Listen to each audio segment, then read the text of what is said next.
Welcome to the NJ Criminal Podcast, and part 3 in this series. But what's fascinating about Gerald, a number of things. The first is which around the same time in 1982, at the time Gerald's story became nationwide when he was making all these confessions, and one of them, of course, the Parkway Murders. A guy in Egg Harbor Township who lived on Mount Airy Road, Robert DeMore, is a junk dealer. And he says he's reading this, he says he feels guilty. So he tells someone at this barbershop where he is that, I was around in 1969. I remember the morning those girls got killed. He was driving down a road and he looks to the reason he makes this reference and starts this conversation all these years later is because he had read where Gerald had confessed to the murders of Susan and Elizabeth and said it wasn't him. So he winds up being interviewed by Mulholland of the state police, and they present him with a number of photographs. And because he said he was driving his truck at around 6 a.m. and he slowed to take a look at someone walking suspiciously on the side of the road. No sidewalk there, the side of the road at 6 in the morning. He stops his truck or slows it down, and this person jumps into the woods and runs away from him. So he just didn't do anything about it, but he did, but we'll get to that. Mm-hmm. So he winds up saying this. The police go and interviewing him, and they give him sort of a lineup of photographs and say, pick out the guy you saw that morning. Now, this is in 1983, 14 years after the murder, that they present this to him based upon what he said. And within 3 seconds, he picked out Mark Thomas. Wow, interesting. And where specifically had he seen this person? It's about it's about 200 yards as the crow flies from the murder from 31-9 to where Robert, who's since passed away, lived.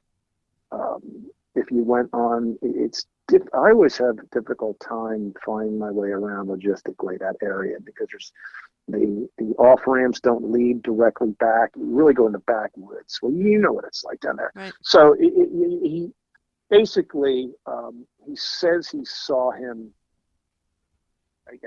sort of near an overpass, and if you could get there if you were walking theoretically from 31-9 and jump through the woods and got there. But that's where he saw him, very close to the murder scene. But when I ran this by in the course of my research for the Garden State Parkway Murders, the state police detectives, they were somewhat skeptical.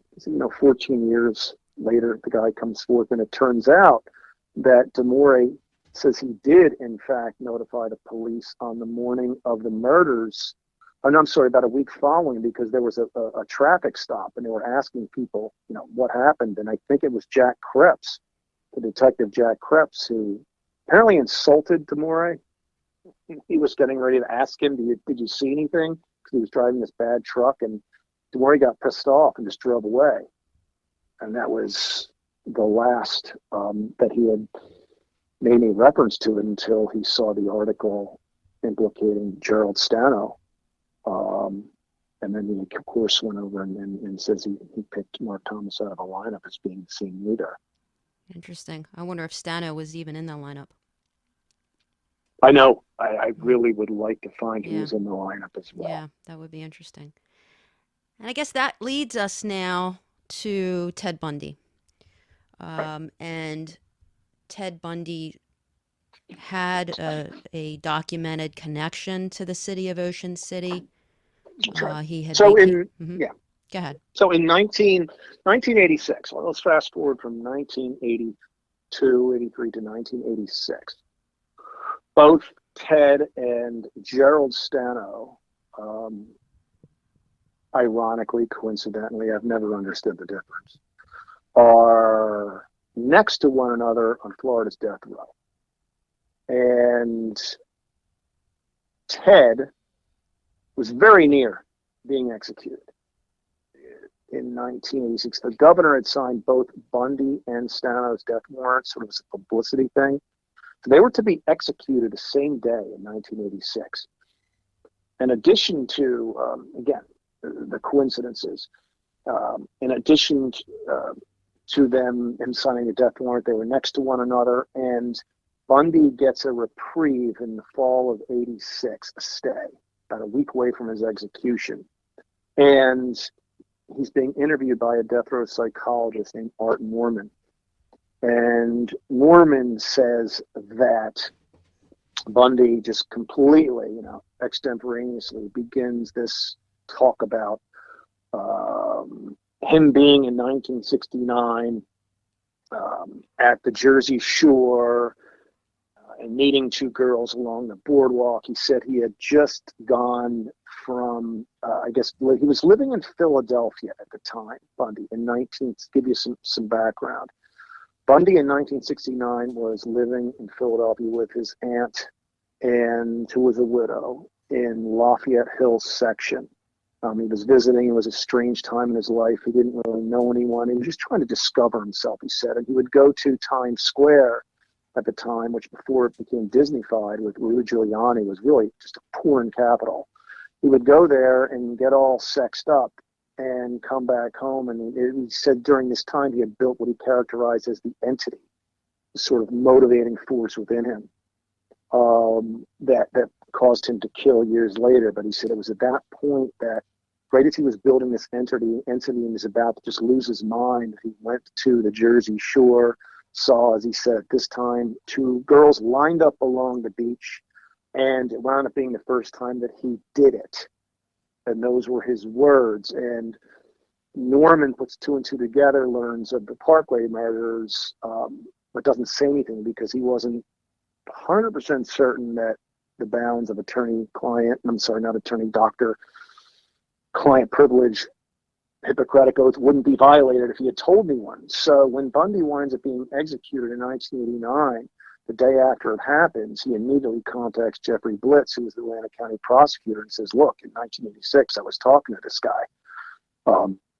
And he told me these things, but Blitz was unconvinced.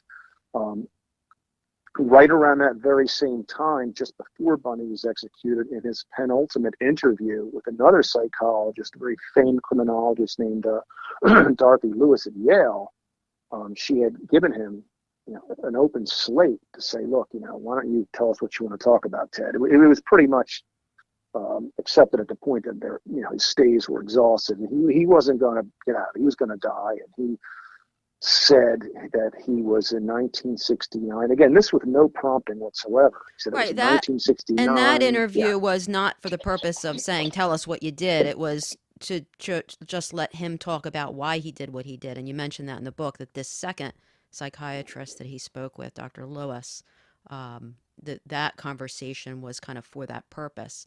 And again, I didn't mean to interrupt you, but I'll let you describe what he said to her. Not a direct confession, but again, a comment about Ocean City. Yeah, so what's interesting is in both 86 and 89, he's the one that brought up the Jersey Shore in both instances. It wasn't with any prompting. So he goes and he tells Dr. Lewis that, and he specifically references Ocean City this time. He said, well, it was the spring of '69, and he was again, speaking in the third person, he was down in Ocean City, and I believe it was in the third person. And he wound up meeting, he was on the boardwalk of this downtown area, and he winds up meeting a woman and tries to abduct her. And for some reason, he took pains to draw the distinction between abduction and murder. So he did try to abduct someone in Ocean City, but they got away. That's how he said that they tried to abduct him. He said he was never able to return to normalcy after that. He just said, he would, again, during that time period in '69, he was at Temple University attending classes, and he would go to go to New York City. But this is the first time that he specifically referenced Ocean City, although he had made reference to it indirectly back with Art Norman. So he said in 1969, he's down at Ocean City, and all of this happened. He never confessed to it, but he said he was there and he didn't kill anyone, but he tried to abduct a woman. I thought that was always very cryptic of him, Right, to make those remarks. And he had a connection to Ocean City because his family had property in Ocean City, and he had vacationed there as a child, right? Right, and that I found, and I didn't know anything about that. I got lucky one day, and I literally contacted his aunt, who has since passed away of COVID, and we had a very lengthy discussion. She's a delightful woman, and she's very remorseful about her nephew and what happened. But she indicated that Ted had, when I was asking about the Parkway Murders connections, he said, "Oh, we had been down Ocean City several times." I'm like, well, what do you mean? Apparently, her grandfather owned a property. She said it was near Grace Kelly's on 26th Street, and Ted had been down there several times over the years. And so he was obviously familiar with the area, and I always thought that was very relevant because serial killers will most often choose as their places where they kill, places with which they're comfortable and familiar. So he obviously would have had ample opportunity to travel down to the Jersey Shore and to, spot out his location along the Parkway. So that's the Ted Bundy connection. And again, it fascinated me where in 1977, when he was arrested a second time after escaping the first time, he was in the very same jail cell where, again, Ronnie Walden had stayed. So it was just incredible set of coincidences. You also reference in the book that there were some witnesses or some individuals who had indicated that there was a guy with either a broken arm or who pretended to have a broken arm that had interacted with them. And I think there's more than one person that had said that, but correct me if I'm wrong. And that was Bundy's thing, right? That was what he did. Yeah, he would, carry a stack of books and pretend that he was struggling in order to take advantage of kind women who tried to assist him, and he would get them in the car and kill them. So I did speak with a number of people who said that they saw a person, fitting Bundy's description at the Jersey Shore in the time of the murders. The person you're speaking about said that she was down there in 1969. May have been on the Ocean City Beach or in Sea Isle City, and a man wearing a cast and of the beard was asking people to help him with stuff to get back to his car, what have you. He said he was a member of the group The Association, which was, I guess, a hit 60s band, and claimed to be the lead singer, and that was his ruse.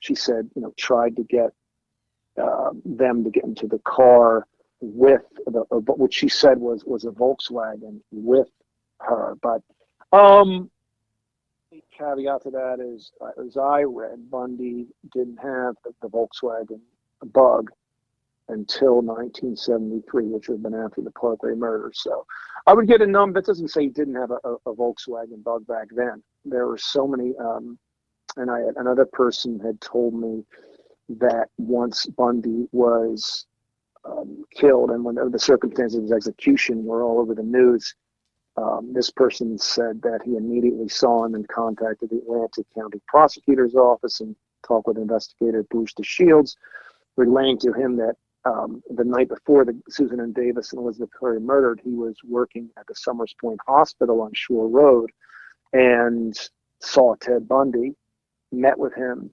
and Ted Bundy wound up leaving the hospital and getting a ride with a Summers Point police,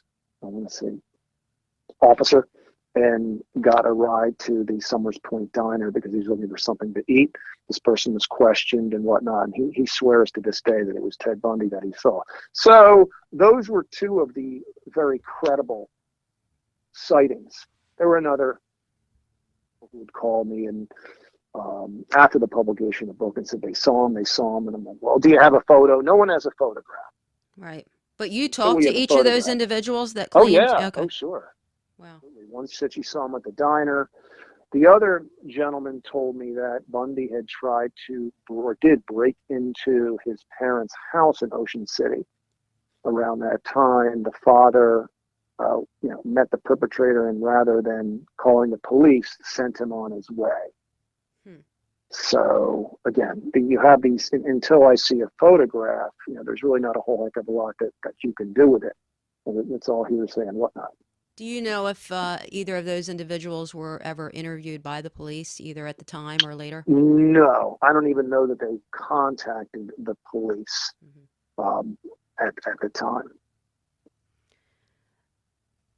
Other than the individuals that we've spoken about, were there any other credible suspects that were named by the police or that you came across in your investigation? I mean, because there's so many. Yeah, we've talked about several different individuals that could be considered suspects. Do you have an opinion, or do you, based upon your almost 10 years of research, feel that there is, if it hasn't been already done, other individuals that the police or the prosecutor's office should speak to? Oh, there are a number of them. Most of them have passed away. I mean, that's the thing. If you're interested in starting a podcast, visit the contact page at njcriminalpodcast.com and send Meg a message. She'd love to discuss your legal podcast. Don't hesitate to reach out and see if podcasting is a good fit for you. Too. I'm from Bridgeton. That was I saw at the end of your book where you discuss, other people that were arrested of similar types of murders, and that one stood out to me because I had some familiarity with having heard about that case, Charles Haley. There were a number of persons. See, one thing I probably should have mentioned earlier, the police, as I said, the term holdback is also known as a control. And in the course of an ongoing investigation, an open investigation, there's certain aspects of the investigation that they won't divulge to the press for fear of compromising the case. And the major holdback in the case, which I didn't find until about 10 years after I began researching it, was the fact that Susan's bra was either tied into her hair or she was tied to a tree. And I had always used that piece of information as far as launching my research forward, seeing of other cases in the area where persons might have done that. Now, what you have to remember is whether she's been tied to a tree, whether it's been tied, she's tied to a tree or to in her hair, we can reasonably conclude that was post-mortem. So that lends itself to the possibility that it was in fact a serial killer who would have done this. However, in talking to one specific expert on serial killers at a university in Florida, I told him, the set of circumstances, and he said, absolutely not. It wouldn't be a serial killer because once that serial killer saw the Mustang, he wouldn't have pulled over at that point. Or pulled the gazelle. He would have continued. There's no way, because the last thing they want to do is get caught. Interesting. Unless, well, yeah, that's interesting. The timeline wouldn't have worked.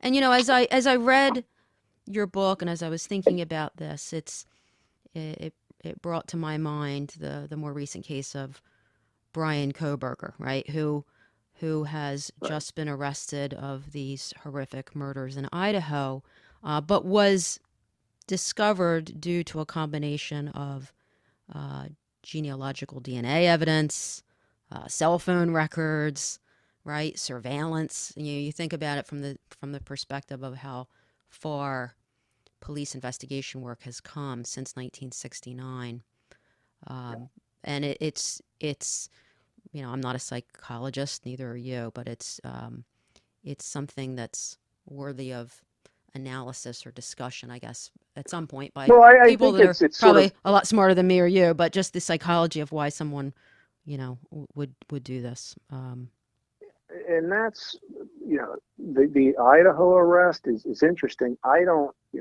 to me, not so much as to why he did it, or the fact that we both know it's sort of axiomatic that the DNA, the technological advancements we all know have assisted towards finding these guys.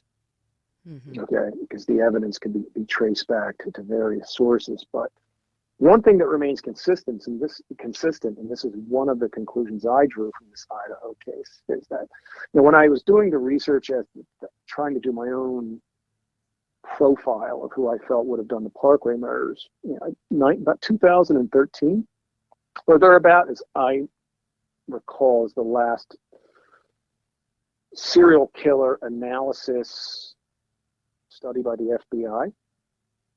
And they typically said it, which was pretty much known, is that most serial killers work within a 3-state area, familiar with the location, and have done this type of thing before, and are white males between a certain age. And actually on Facebook, when they hadn't found it, who had done it before this guy was arrested, I immediately wrote, he's between 18 and 25. And he's a white male. I can tell you that right away. And it went on to being 30 or 29, however old he was, but that still remains, I think the main focus of the police when murders like this occur of a certain time, of a certain type, is close up killing in the suburbs, no reason whatsoever. When the who was responsible for the Aurora movie theater killing several years ago, the guy when he shot up so sadly, tragic, the movie theater, when he was arrested, I think he characterized himself as an incel, an involuntary celibate male. And this guy pretty much fits that profile, the Idaho killer. You got these single white men who don't have girlfriends, who attribute their rage-fueled murders to the fact that they haven't had sexual encounters, and there's pent-up frustration. They want girlfriends but can't find them. And that's a very consistent thing I've seen moving forward, sort of in doing my own, again, profile of these people. So I wasn't all surprised when he turned out to sort of fit the profile of a person who might do these. So now, was he a serial killer? Now, we don't know about that yet. Right. But that when that expert had told me that it wouldn't be a serial killer, I sort of pivoted and began to look at other cases, and and researching and finding that so many of these guys who were discovered through DNA or whatever, killing these women in the 70s and 60s up close with knives or strangling them, fulfilling that need, all happened to be white males of a certain age. Really, really fascinating. Do we know whether or not the police were able to obtain any type of, blood, semen, saliva that was not the DNA of Susan or Elizabeth? The last time I checked, spoke to people about this, they said they have nothing. There was no DNA. That was about 2011. I can only surmise that 12 years later, they still have nothing, which would suggest to me a couple of interesting facets, which is sort of run contrary to what I've been saying, and that at least with regard to the FBI profiling and it being a person who has done it before, because I think it was 1984, and you can correct me, is when, I guess, one of the presidents signed into law the whole, these prisoners had to enter their Right. DNA into the CODIS, Mm-hmm. right? Yep, CODIS. So does that mean that before 1994, if a person killed someone in 1982, their information would have been entered in there? Correct. And what I'm getting at, maybe there is DNA that they found that they're not telling me about, that the person who did this obviously did this the first time in 1969 or didn't do it thereafter, or for whatever reason, his information wasn't entered into it. Well, I'm just even curious if they even have a criminalistics report that would lend itself to having anything that could be compared to someone else's DNA. I mean, the police more recently, there's been so many advances in DNA analysis. I ought to try to speak with someone who's an expert in DNA, but as particularly because of, Ancestry.com and 23andMe and all that.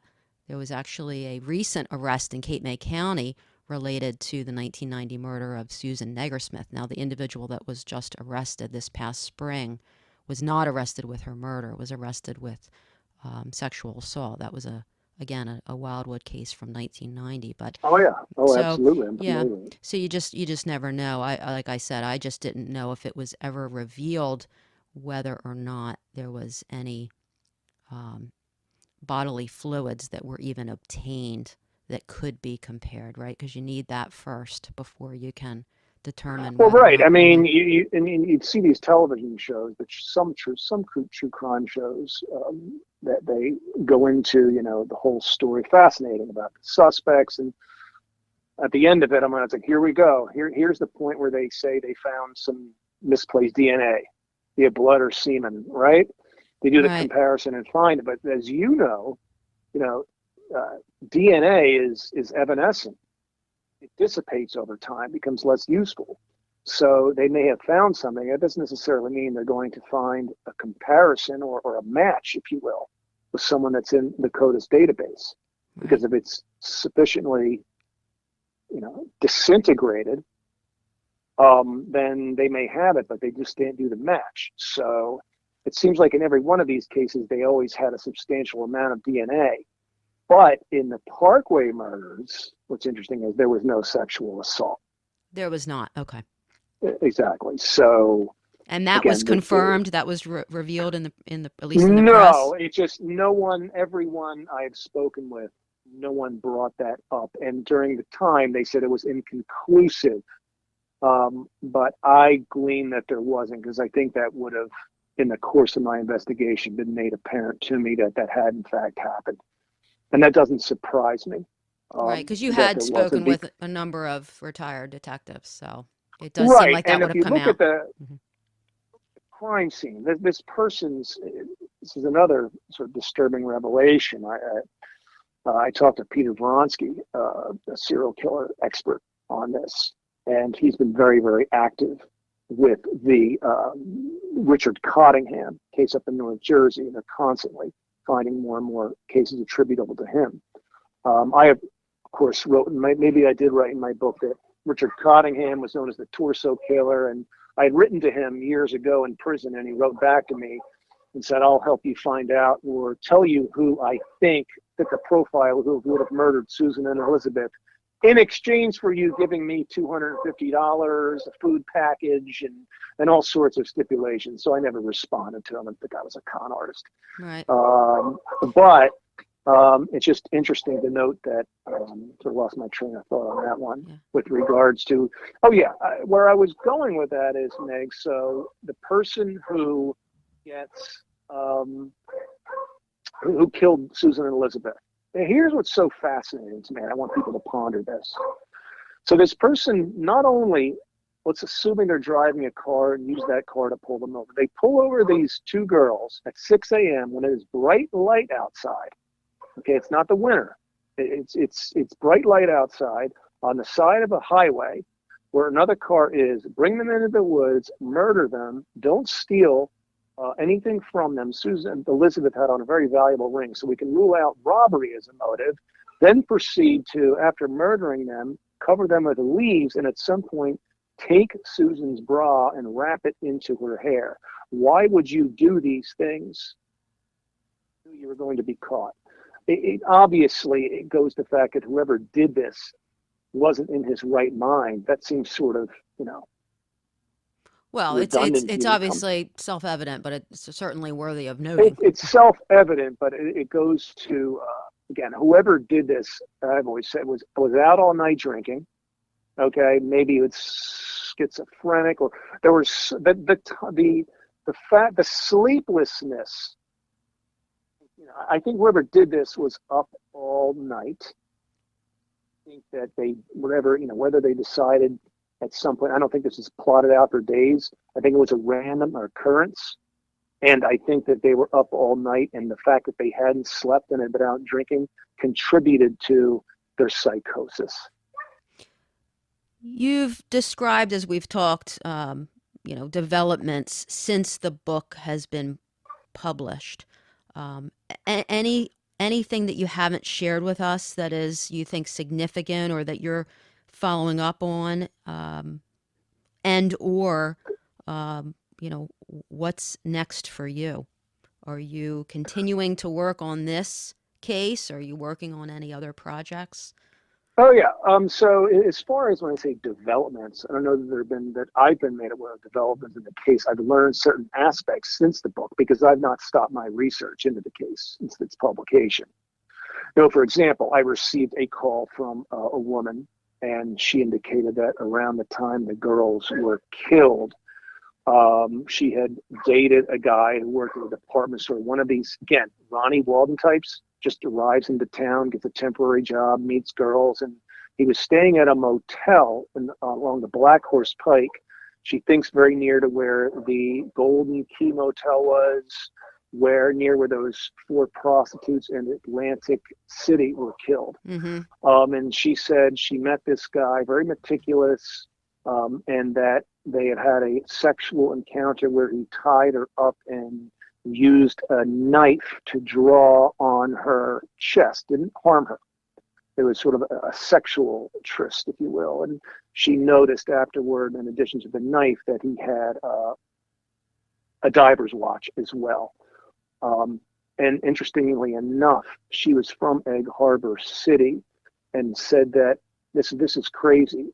When she went to the police, apparently he had been arrested at some point at a department store, she learned, for whatever reasons. She said he was from Pennsylvania, but she didn't remember his name. I tried whatever I could to get her to plumb her memory, and she didn't know. Did she say when this had occurred? I'm going to say, around the murders, around the 69. Okay. And she said that when she went to tell either the police or someone, I think it would be at the state police or someone else about this guy, he had already fled town, and she was told, and this is what's disturbing, oh yeah, that guy. Well, the New Jersey State Police had questioned him for the Parkway murders. So that was independent of her telling them of her association with him and her experience, and I since, relayed this person's information to the state police, but I don't, the circumstances of what became of that. So things like that,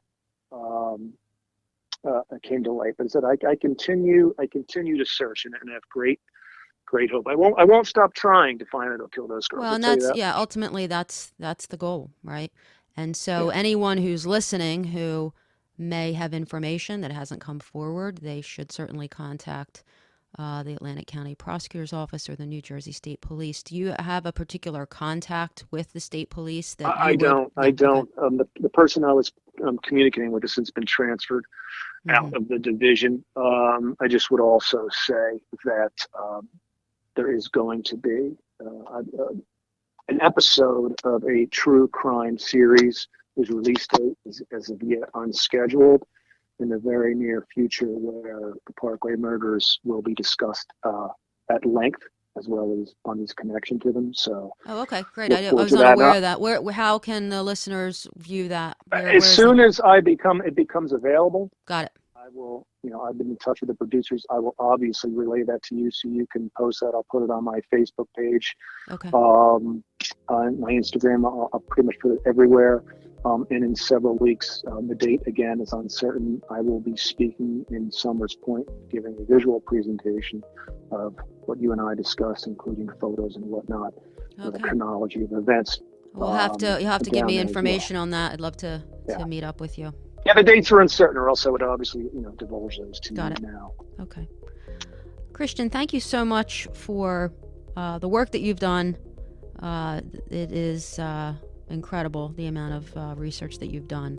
I appreciate it. And if you wanted to, I know you're going to post a link. The book is available at Sunrose Words and Music, The Garden State Parkway Murders, A Cold Case Mystery, on Asbury Avenue in Ocean City. My favorite bookstore.